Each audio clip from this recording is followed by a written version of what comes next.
안녕하세요. 귀로 여는 세상, 영심이의 책방 가족 여러분, 환영합니다. 오늘의 작품은 문순태 작가의 타오르는 강, 함께 감상하시겠습니다. 타오르는 강, 문순태 제4부 개항.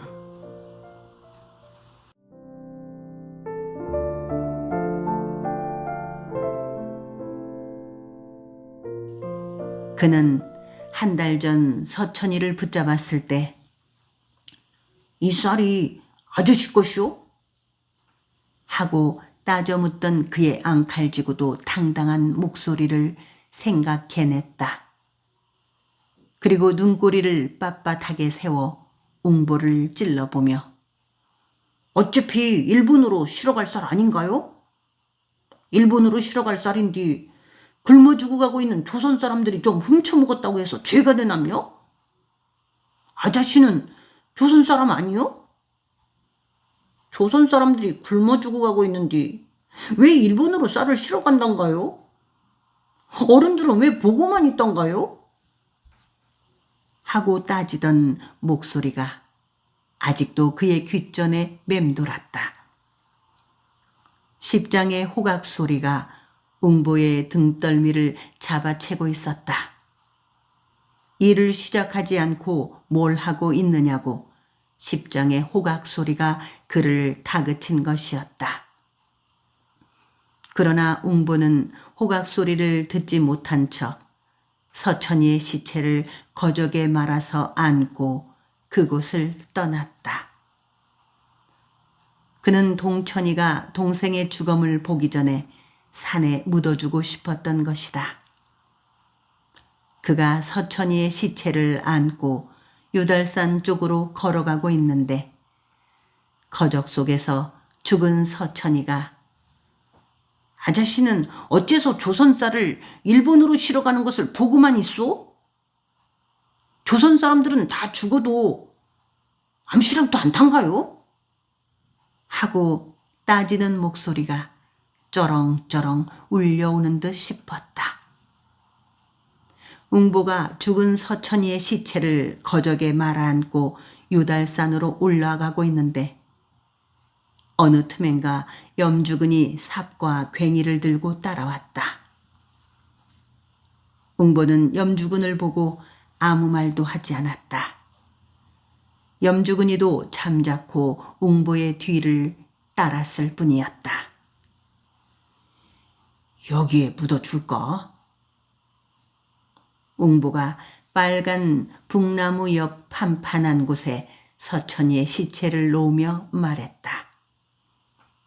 그는 허리춤에 찔러둔 곰방대를 꺼내 불을 붙여물고 다글다글 담뱃진 끓는 소리를 내며 연기를 빨아 윤기가 차르르한 늦가을 햇살 사이로 뿜어날리며 바다를 내려다보고 있었다.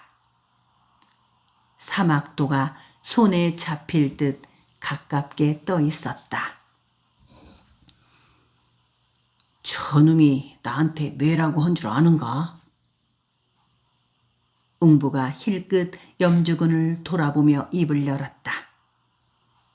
염주근은 잎이 노르스름하게 물든 떡갈나무 옆에 쪼그리고 앉아 있었다.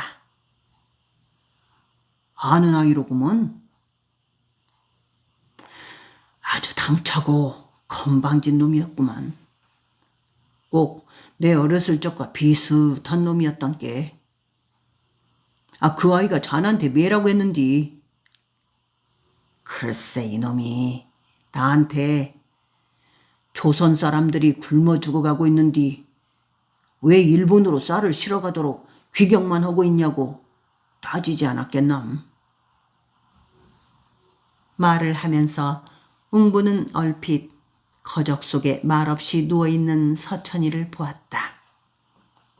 이제 그의 당당함도 건방진 모습도 다시 볼 수가 없게 되었지만 그의 목소리만은 여전히 귓속에서 쟁쟁거렸다. 어쩌면 서천이의 목소리는 거대한 아우성으로 들리는 듯 싶었다. 파도가 그의 목소리를 대신하고 있는 것 같았다. 나는 이놈 말이 맞구만 그랴. 웅부 자네는 우리들이 쌀을 일본 배에 실었을 때 선창에 나와서 송곳 같은 눈으로 우리를 무섭게 찔러보는 사람들을 못 봤는가? 저놈이 나를 가르쳐 주었구만. 웅부는 의미 있는 눈빛으로 염주근이를 보며 말했다. 염주근도 웅부의 눈빛이 무엇을 말하고 있는지 헤아릴 수가 있었다. 그렇구만. 저놈이 우리를 깨우쳐 주는구만 그랴. 염주근이도 웅부와 같은 말을 하였다. 쌀을 일본으로 단 하루라도 실어가지 않으면 그만치 조선 사람들이 덜 굶어 죽을지도 모르지 않겠는가? 내 말이 틀렸는가? 웅부가 염주근을 보며 동의를 구하듯 간절하게 물었다. 자네 말이 맞네. 그러고 보니까 우리는 여태껏 부끄러운 것을 모르고 살았구만. 다른 사람들 생각은 안 하고 우리들 저적금의 작은 이익만을 생각하고 살았었구만.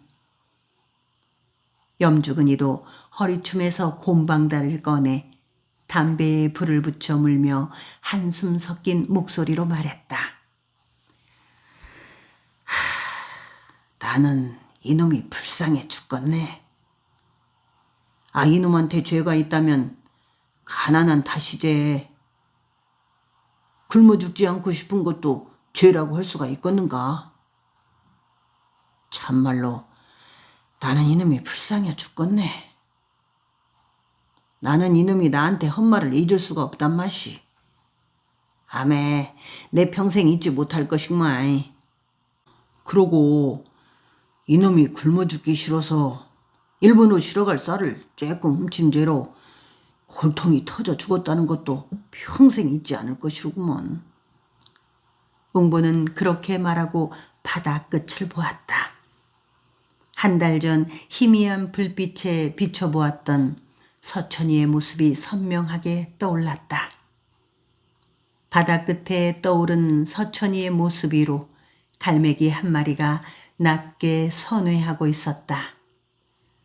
서천이의 날카로운 눈빛이 햇살처럼 번뜩였다. 어서 묻어주고 내려가세. 염주근이가 괭이로 땅을 파기 시작하면서 웅부에게 말했다. 그러나 웅부는 오랫동안 연기도 나지 않는 곰방대를 입에 문 채 흙바닥에 퍼질러 앉아서 하염없는 눈으로 바다의 먼 끝만을 바라보았다. 웅부는 염주근이가 서천이의 시체를 묻고 난 후까지도 넋나간 사람처럼 그렇게 앉아있기만 하였다.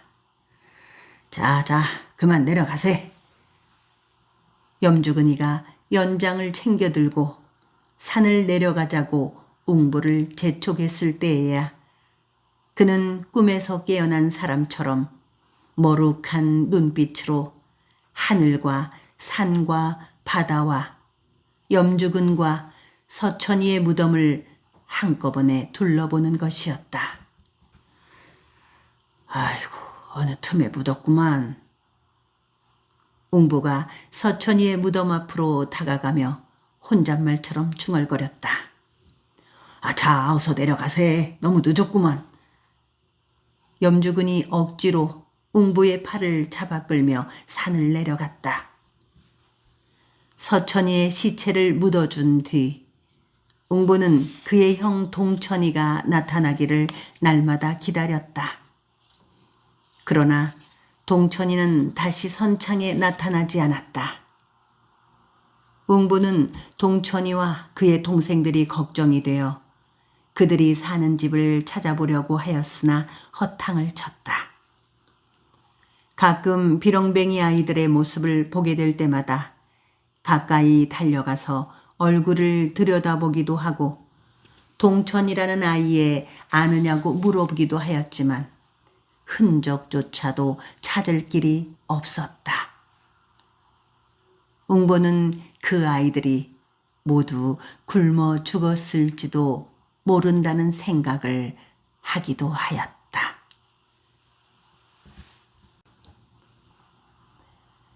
서천이가 죽은 후에도 여전히 선창의 야적장에는 쌀가마니들이 산처럼 쌓여 있었으며 웅보와 그의 친구들은 예나 다름없이 미곡창 등짐꾼으로 있으면서 쌀가마니를 일본 배에 실는 일을 하였다.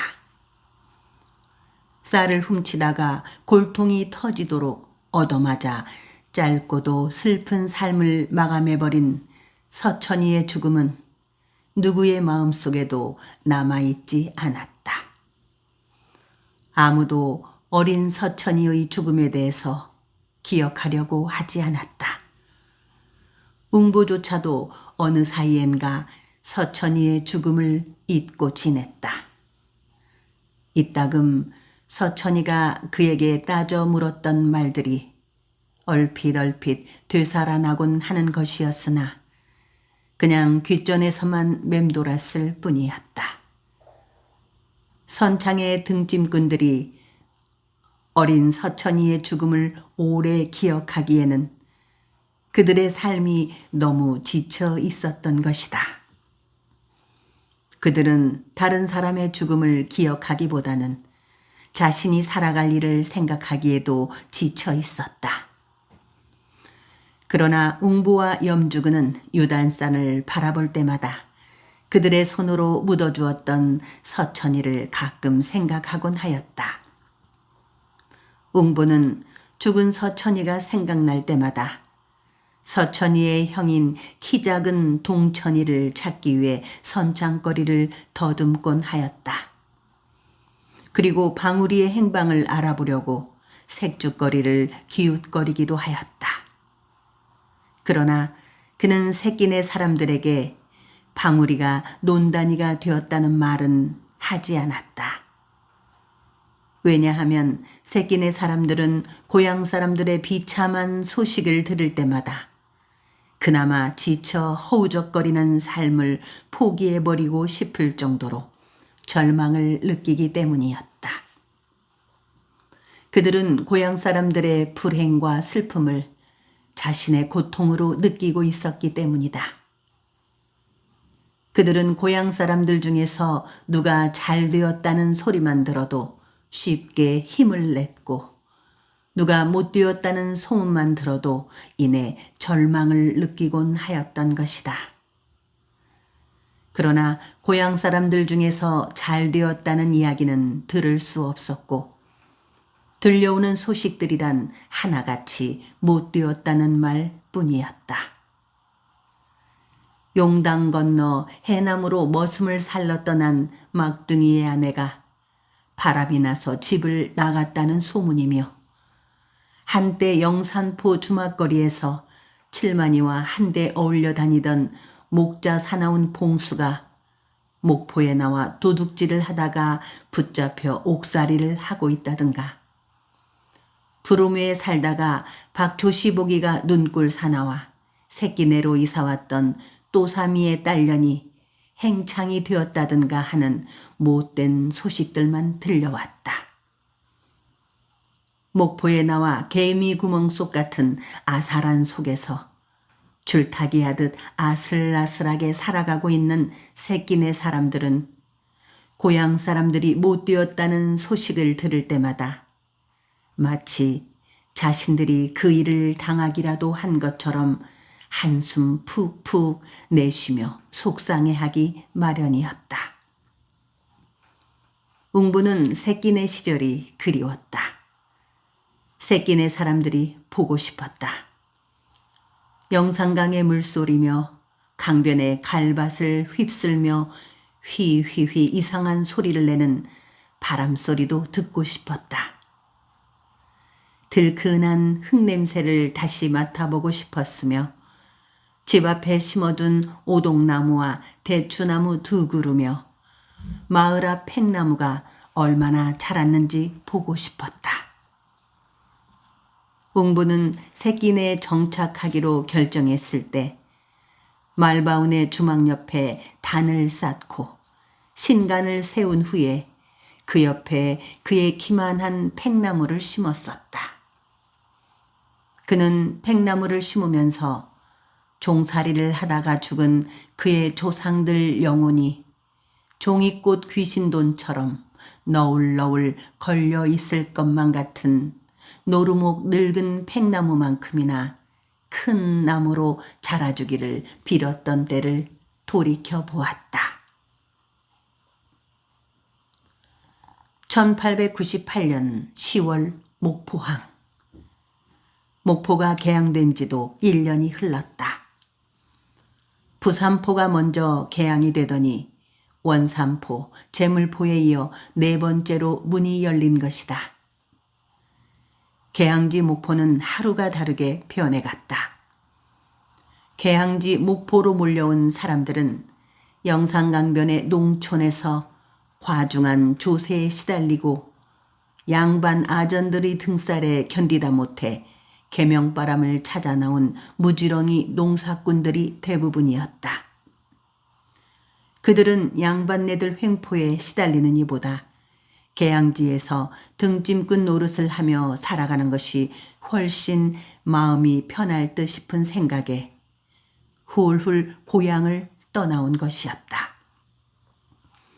이들 영산강변의 가난한 농군들 외에 제물포나 부산포에서 개항바람을 타고 쏠쏠하게 재미를 본 장사꾼들도 목포로 몰려들었다. 이삿짐을 싣고 들어오는 마발이며 소달구지가 긴 행렬을 이루었다. 마발이나 소달구지에 짐을 싣고 들어오는 사람들은 목포보다 훨씬 오래전에 개항이 된 부산포나 제물포 등지에서 재미를 본 장사꾼들이 대부분이었다. 양반, 지주들의 등살에 못 견뎌 도망쳐오다시피 한 무지렁이 농사꾼들의 이삿짐은 너무 초라했다. 그들은 거의 지게에 보퉁이 하나만 달랑 짊어졌는데도 딸린 식솔들은 줄지어 설 정도로 많았다.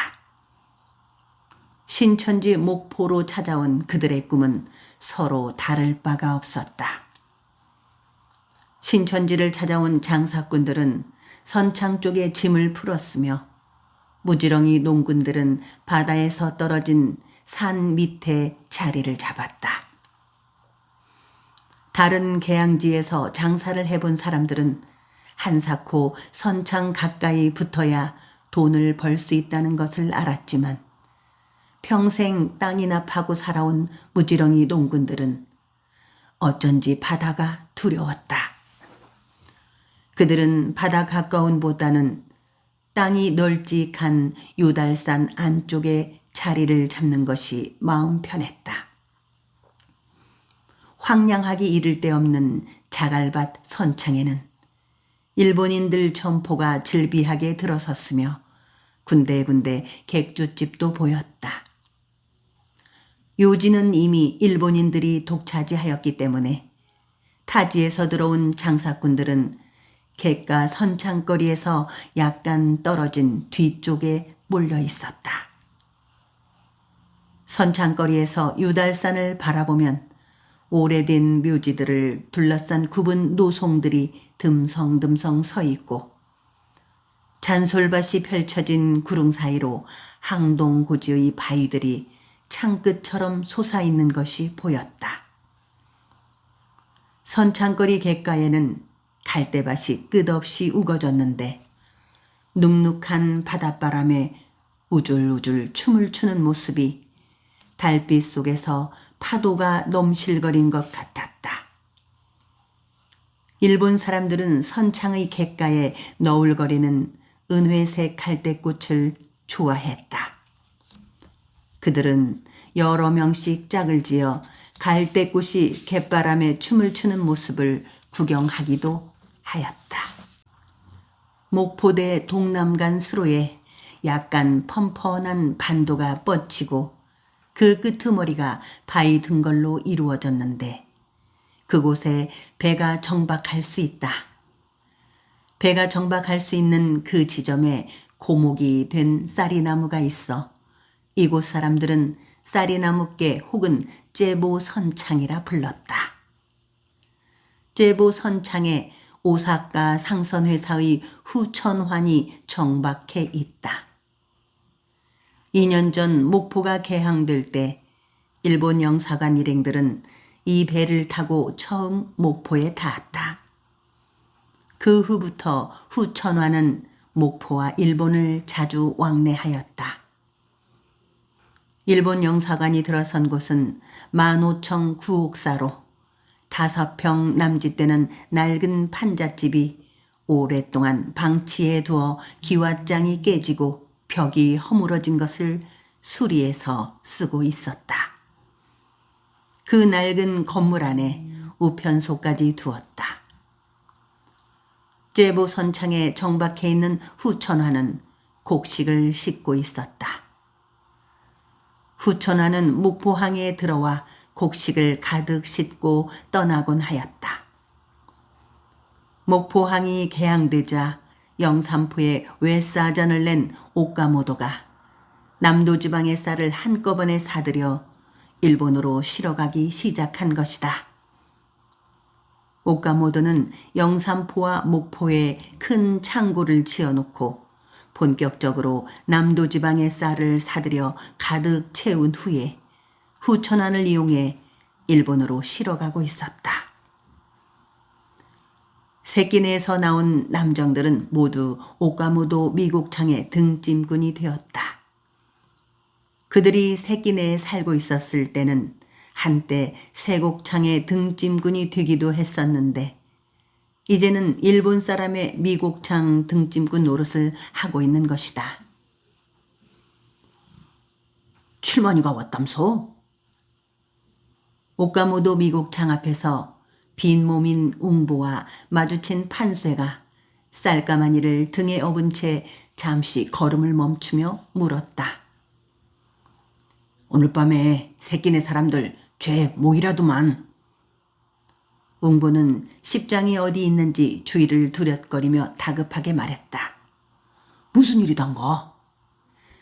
고향 사람들 오랜만에 만나서 닭백이나 한 사발씩 마시고 회포나 풀자는 것이지.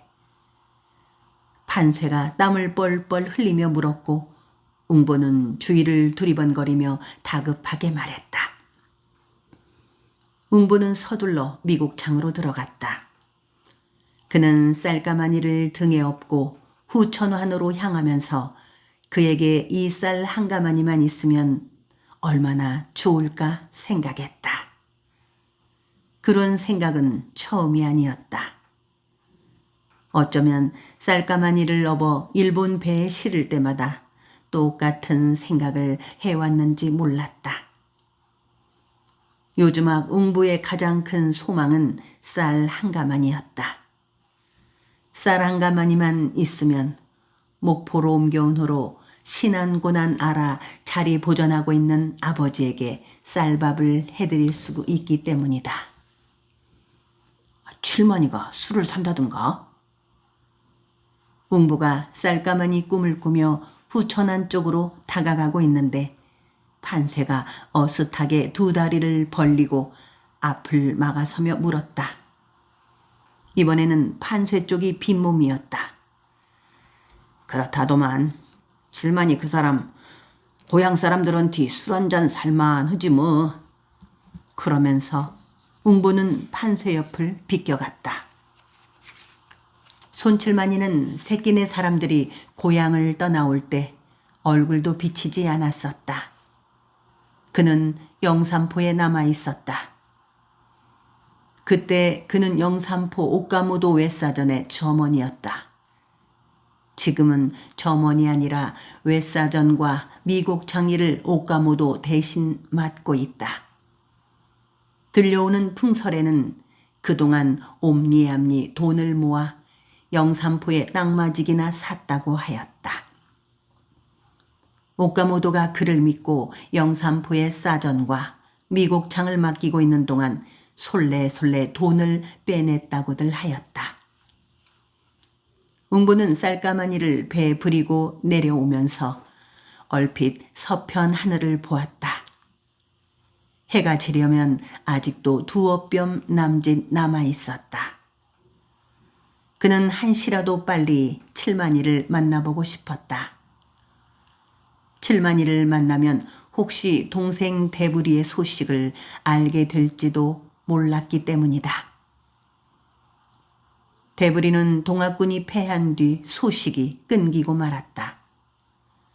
전봉중이 피놀이에서 붙잡혀 처형을 당한 후 동학군들은 풍비박산이 되어 뿔뿔이 흩어져 버렸는데도 관군들이 동학 잔도들을 잡으려고 눈에 쌍불을 켜고 전라도 구석구석을 이잡듯 뒤지기 시작한 이후로 대부리의 행방이 묘연해진 것이었다.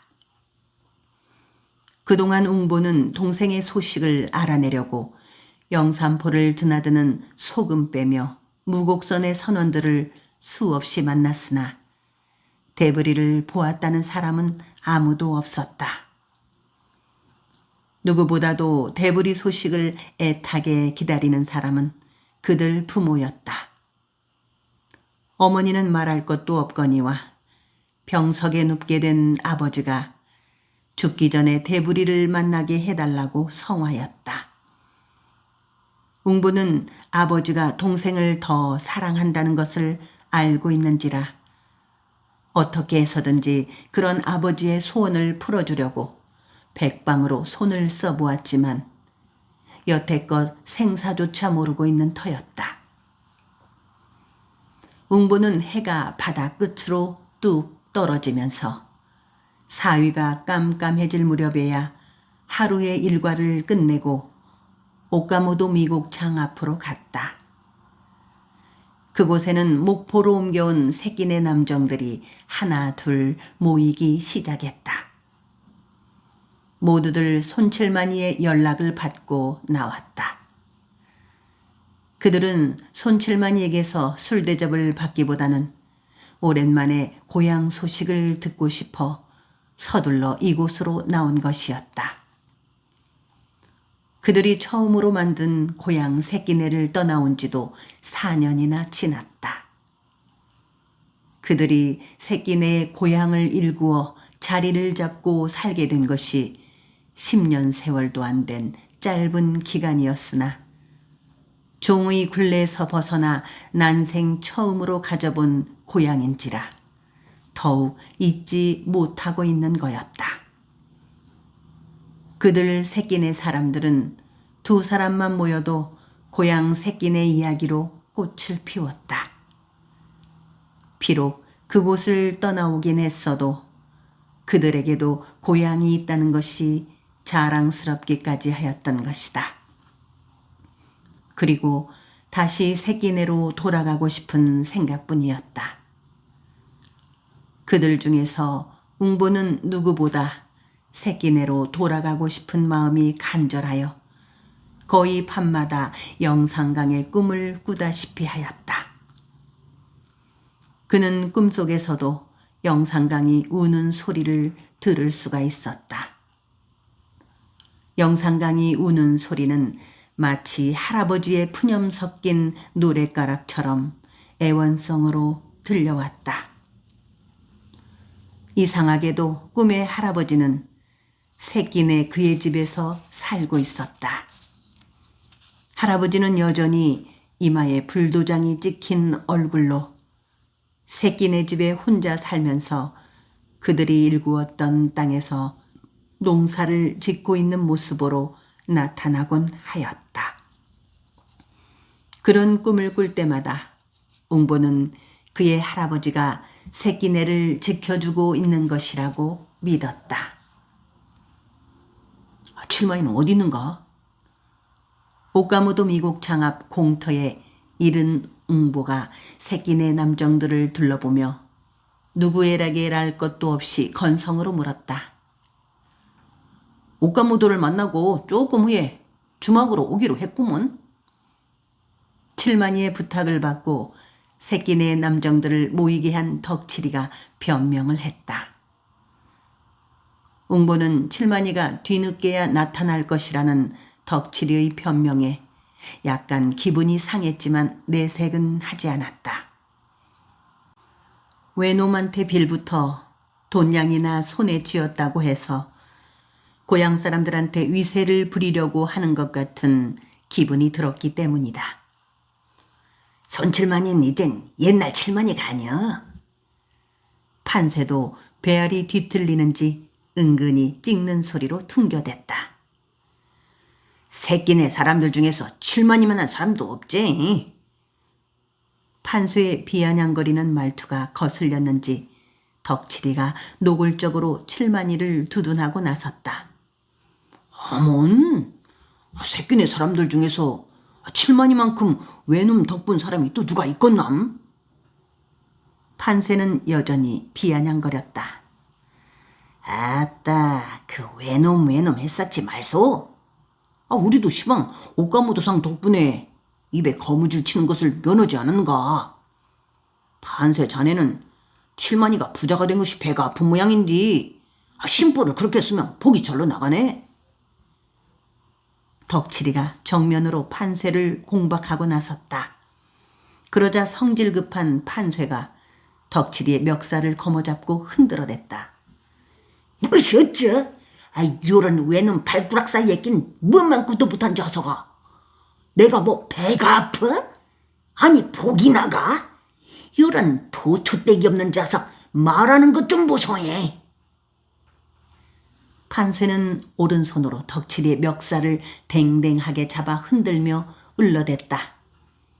그러자 덕칠이도 지지 않고 판쇠의 멱살을 쥐어 흔들었다. 여런 니기물을 잠자 하니까 나를 아주 홍해 젖으로 보고 지랄이구만. 말이야 바로 말이지. 칠만이가 너한테 무엇을 해꾸졌다고 말끔히 토를 달았었냐? 이렇듯 판쇠와 덕칠이가 서로 멱살을 잡아 흔들며 으르렁거리자 웅보를 비롯하여 새끼네 남자들이 두 사람을 뜯어 말렸다. 왜들 이러는가? 오랜만에 고향 소식 듣자고 만나서 싸울 일인가? 웅보는 그와 친한 판쇠를 붙잡고 말렸다. 잠시 후 그들은 칠만이가 오기로 했다는 마금리의 주막으로 향했다. 그들은 판쇠가 더러운 술 마시지 않겠다면서 돌에 가겠다는 것을 억지로 붙들다시피 하여 함께 주막으로 갔다. 한때 나주 양진사의 씨바지였던 마금예가 제보 선창 어물전 옆에서 주막을 하고 있었다. 웅보들이 새끼네를 떠나오기 전에 양진사에게서 쫓겨나 목포까지 나온 그녀는 처음 얼마 동안은 선창거리 일본 조개 외전에서 허드렛 일을 해주며 밥줄을 지탱하다가 일본인 잡화점 주인의 눈에 들어 외상으로 물건을 받아 파는 박물장수로 나섰다. 그녀는 박물장수 2년 만에 선창거리 귀퉁이에 오두막 같은 집을 장만하기에 이르렀고 후천환이 드나들면서부터 선창거리에 등짐꾼들이 붐비기 시작하여 그들을 상대로 주막을 연 것이었다. 웅보가 목포에서 마금예를 만난 것은 그녀가 주막을 연 몇 달 후였다.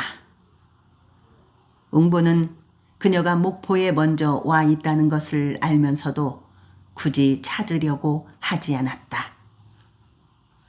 웅보가 옥가무도 미국창에 등짐군이 된 지 닷새째 되는 날 뜻밖의 선창거리에서 그녀를 만났다. 마금리 쪽에서 먼저 웅보를 발견했다. 선창거리에서 쌀까마니를 등에 업고 가는 웅보를 발견한 마금예는 처음에 설마 웅보가 목포에 와 있으리라고는 생각하지도 않았었기에 까무러지듯 놀랐다. 그녀는 참 똑같이 생긴 사람도 다 있구나 하고 그냥 지나쳐 버리려고 하였다. 그런데 튼실한 몸피에 약간 얼근 얼굴이며 부리부리한 눈이 영락없는 웅보였다. 마금례는 쌀까마니를 업고 있는 등짐꾼 가까이 다가가서 부끄러움도 없이 앞을 막아서서 얼굴을 들여다보았다. 틀림없는 웅보였다. 그제야 마금례는 끙끙거리며 쌀까마니를 업고 가는 웅보의 어깨를 와락 붙잡았다. 그 바람에 웅보가 비척거렸다. 팔을 붙잡은 여자가 마금례라는 것을 안 웅보는 쌀까마니를 땅에 부리고 말았다. 선창거리에서 뜻밖의 마금례를 만난 웅보는 말문이 막혀 한동안 입을 열지 못하고 어느새 시울이 펑 젖어 있는 그녀의 눈만을 들여다보았을 뿐이었다. 살아있었구만. 내가 죽기는 못 담시 죽어. 오늘 같은 날을 기다리고 살아야지. 몇 해 만에 다시 만난 그들은 첫마디였다. 뒤이어 웅보는 아이들이 무사한지 물었고 마금례는 웅보 부모와 쌀분이 안부를 물었다. 웅보는 잠시만 기다리라 하고 땅에 부렸던 쌀까마니를 배에 싣고 나서 마금례한테 눈짓을 해 미곡창 뒷모퉁이로 갔다. 마금례의 두 볼이 눈물에 젖어 있었다. 그녀는 아무도 보이지 않는 미곡창 뒷모퉁이에 이르자 추적추적 훌쩍거리기 시작했다. 설마 목포에 올지는 몰랐구만. 나는 그것도 모르고 내년 봄이나 한번 새끼네로 찾아가 볼까 했구만. 시상에 목포에 와 있는 줄도 모르고. 마금례는 훌쩍거리면서 말했다. 시상에 나를 찾아서 목포에 와 있는 줄도 모르고. 그러면서 마금례는 웅보에게 당장 그녀의 주막으로 가자고 하였다. 웅보는 일이 끝난 후에 찾아가겠다고 하고 마금례를 먼저 보냈다. 그리고 일이 끝나기를 기다렸다가 서둘러 어물전 모퉁이에 있는 그녀의 주막으로 갔다. 옥가모도 미국창에서 마금례네 주막까지는 담배 한 대 참도 안 걸리는 가까운 거리였다. 그들은 4년 동안이나 같은 목포에 그것도 지척에 살면서도 만나지 못했던 것이었다. 마금례는 웅보를 만난 그날 밤 술손님을 받지 않았다. 그녀는 문 밖에 주둥을 내걸지 않고 새 옷으로 갈아입은 후 웅보를 기다렸다. 웅보가 주막으로 찾아 들어가자 마금례는 그를 안방으로 안내하였다. 이윽고 그녀는 두 사람 사이에서 태어난 11살 난 개똥이에게 인사를 드리라고 하였다. 웅보는 개똥이가 마치 어렸을 적 그의 동생 대부리의 모습과 같아 보였다. 그는 개똥이 절을 받고 나서 손을 잡아주었다. 개똥이의 손은 나이답지 않게 조그마했다. 이놈 손이 작은 것을 보니 간덩이가 크겠구나 하고 말하면서 얼핏 마금례를 보자 그녀는 눈을 찡긋거리며 웅보 손에 찐득거리는 시선을 퍼붓고 있었다. 웅보도 손이 작았기 때문이다. 웅보는 문득 나주 양진사 댁의 만석이를 떠올렸다. 그가 새끼네 사람들과 함께 박초시 집으로 몰려가서 질탕치고 분풀이를 한 죄로 나주 관아에 끌려 들어가 곤욕을 당하던 중 양진사 댁 안방마님 유씨 부인의 도움으로 풀려났을 때 유씨 부인 몸종 끝예를 따라 양진사 댁에 가서 보았던 만석이는 지체 높은 양반집 도령답게 어엿한 모습으로 자라고 있었다. 그때 만석이는 웅부의 등에 올라 이놈 저놈 하면서 말을 몰았고, 이 광경을 본 유씨 부인이 아들을 크게 꾸짖던 것이었다. 그때 만났던 유씨 부인의 태도는 전에 없이 부드러웠다. 유씨 부인은 아들 만석이와 함께 대문 밖까지 나와 배웅을 해주며 몸이 우선해지면 다시 한번 찾아와 줄 것을 당부하지 않았던가. 유씨 부인은 아들 만석에게 또 오시라고 인사를 해야지 하였고, 어린 만석이는 어머니의 말대로 싱긋이 웃어 보이며 또 오시게 하면서 손을 흔들어 보이기까지 했었다. 그때 얼핏 들은 양진사 댁의 사정은 말이 아니었다. 양진사는 장성 현감에서 물러나 석 달째 자리 보전을 하고 누워 있다가 집을 나간 후 소식이 없다고 했었다. 웅부는 마금례의 뱃속에서 나온 개똥이와 양진사 댁 안방마니음의 몸에서 나온 만석이의 얼굴을 비교해 보았다. 서로 다른 탯줄을 빌어 이 세상에 나왔는데도 한 핏줄이라 생김이 비슷하였다. 이날 이후 웅부는 미곡창의 일이 끝나는 대로 뒷계에 있는 그의 집으로 가는 길에 잊지 않고 어물전 모퉁이의 마금례 주막에 들르곤 하였다. 어쩌다가 미곡창에서 집으로 곧장 가는 날이 있을라 치면 마금례는 다음 날 어김없이 선창에 나와 웅부의 얼굴을 보고 가곤 했다. 그 때문에 웅부는 날마다 마금례한테 들렀다가 집으로 갔다. 그는 자신의 그런 행동에 쌀분이한테 미안한 생각을 떨쳐버릴 수가 없었지만 그의 마음이 한사코 마금례에게 쏠리는 것을 어찌할 수가 없었다. 물론 쌀분이와 그의 부모는 마금례가 목포에 와 있다는 것을 모르고 있었다. 오늘 웅부 자네 임도 보고 뽕도 따게 되었구만 그려.